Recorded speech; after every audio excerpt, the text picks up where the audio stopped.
Hello guys, welcome back. അപ്പോൾ ഞാനിന്നൊരു evening സ്നാക്കുമായിട്ടാണ് വന്നിരിക്കുന്നത്. നമ്മൾ കുട്ടികളൊക്കെ സ്കൂളിൽ പോയിട്ട് വരുമ്പോഴത്തേക്ക് നമുക്ക് ഉണ്ടാക്കി വയ്ക്കാൻ പറ്റുന്ന എളുപ്പമുള്ളൊരു സ്നാക്കാണ്.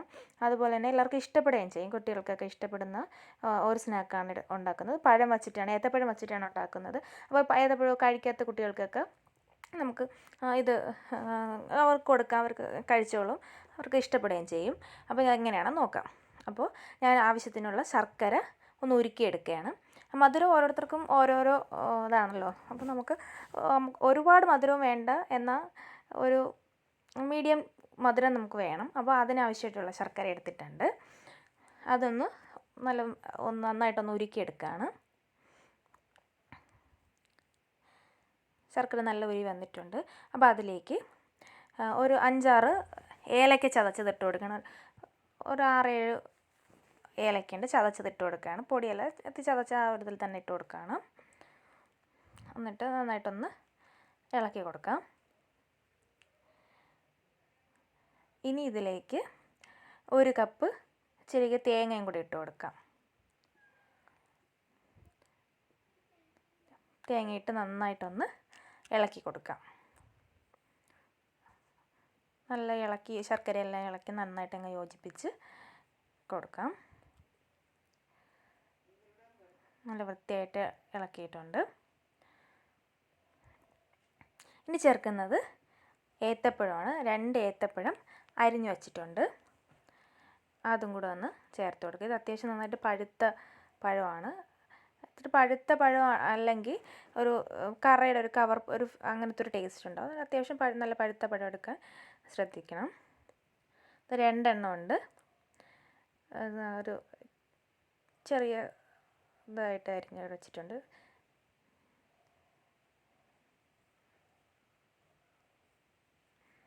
ഇതും കൂടെ ഇട്ടൊന്ന് മിക്സ് ചെയ്ത് കൊടുക്കാം. ഒരുപാട് ചെറുതാക്കാൻ വേണ്ട, ചെറിയൊരു ക്യൂബ് ആ ഒരു ഇതിലങ്ങ് കട്ട് ചെയ്തെടുക്കാം. എന്നിട്ട് അതും കൂടി ഇട്ട് നന്നായിട്ട് മിക്സ് ചെയ്ത് കൊടുക്കാം.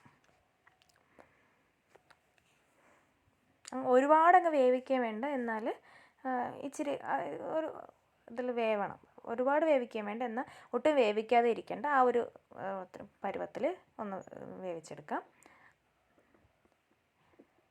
അങ്ങ് കുഴഞ്ഞ പേസ്റ്റ് പോലെ ആവണ്ട. നമുക്കിതൊന്ന് ഉടയ്ക്കുമ്പോഴത്തേക്ക് ഉടഞ്ഞു വരണം. ആ ഒരു രീതിക്ക് ആണ് വേവിക്കുന്നത്. അത് നമുക്കൊന്ന് അടച്ച് വയ്ക്കാം. അപ്പോൾ കുറച്ച് ഒന്ന് വെന്തോളം ഞാൻ അടച്ച് വെച്ച് വേവിക്കുന്നുണ്ട്. ഇനി ഇതിലേക്ക് 1 സ്പൂൺ നെയ്യ് ചേർക്കുന്നുണ്ട്. അതും കൂടി ഇട്ട് നന്നായിട്ടൊന്ന് ഇളക്കി കൊടുക്കാം.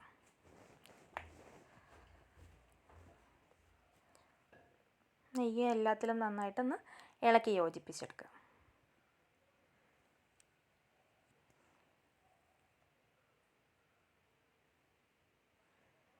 നന്നായിട്ട് നെയ്യ് ഉരുവ, നമ്മൾ ഫ്രിഡ്ജിൽ വെച്ചിരുന്ന നെയ്യാണ്. അതാണ് ഇത്തിരി ഉരുവി വരാനായിട്ട് സമയമെടുക്കുന്നത്. കട്ട ആയിരുന്നു. നെയ്യ് നന്നായിട്ട് ഉരുവി മിക്സ് ആയിട്ടുണ്ട്. നന്നായിട്ടൊന്ന് മൂപ്പിച്ചൊന്നെടുക്കാം. ഇനി ഞാൻ എടുത്തിട്ടുള്ളത് ഒരു 1/4 കപ്പ് റവയാണ്. പിന്നെ അത് ഒരു 1/4 കപ്പോളം തന്നെ വറുത്ത അരിപ്പൊടി, നമ്മൾ ഇടിയപ്പം പൊടി, ആ ഒരു ഇടിയപ്പത്തിന് കൂടെ പത്തിരിപ്പൊടി, അതൊന്ന് ചേർത്ത് കൊടുക്കുക. അതും കൂടി ഒന്ന് ചേർത്ത് നന്നായിട്ടൊന്ന് ഇളക്കി എടുക്കാം.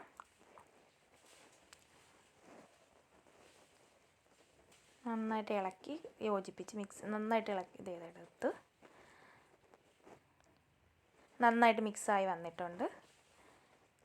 നമ്മൾ ചേർത്ത തേങ്ങയും നെയ്യും പഴവും ശർക്കരയും എല്ലാം കൂടി മാവിലൊന്ന് നന്നായിട്ട് മിക്സായി വന്ന് നമുക്കിതിൽ നിന്ന് തീ നിർത്തി വാങ്ങി വയ്ക്കാം. ഒന്ന് ആറുമ്പോൾ ചെറിയ ചൂട് വേണം. അങ്ങ് നന്നായിട്ട് തണുത്ത് പോകാൻ പാടില്ല. ചെറിയ ചൂടോടെ നമുക്ക് ചെറിയ ചെറിയ ബോൾസായിട്ട് നമുക്കൊന്ന് ഉരുട്ടിയെടുക്കാം. ഇനി നമുക്ക് ഈ ഉരുട്ടിയ ഉരുളകളെ നമുക്കൊരു വാഴയിലയിൽ വെച്ച് ഒന്ന് പരത്തി കൊടുക്കാം.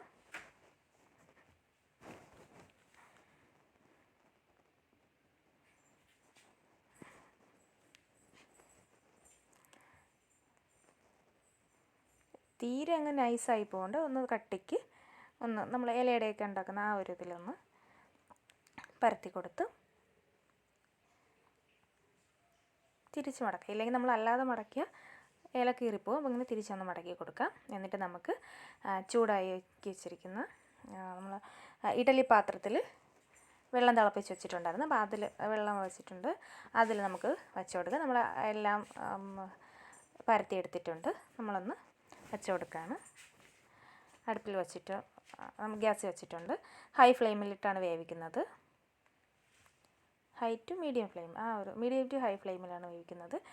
ഒരു 20 മിനിറ്റൊക്കെ ആയപ്പോൾ തന്നെ നന്നായിട്ട് വെന്ത് നല്ല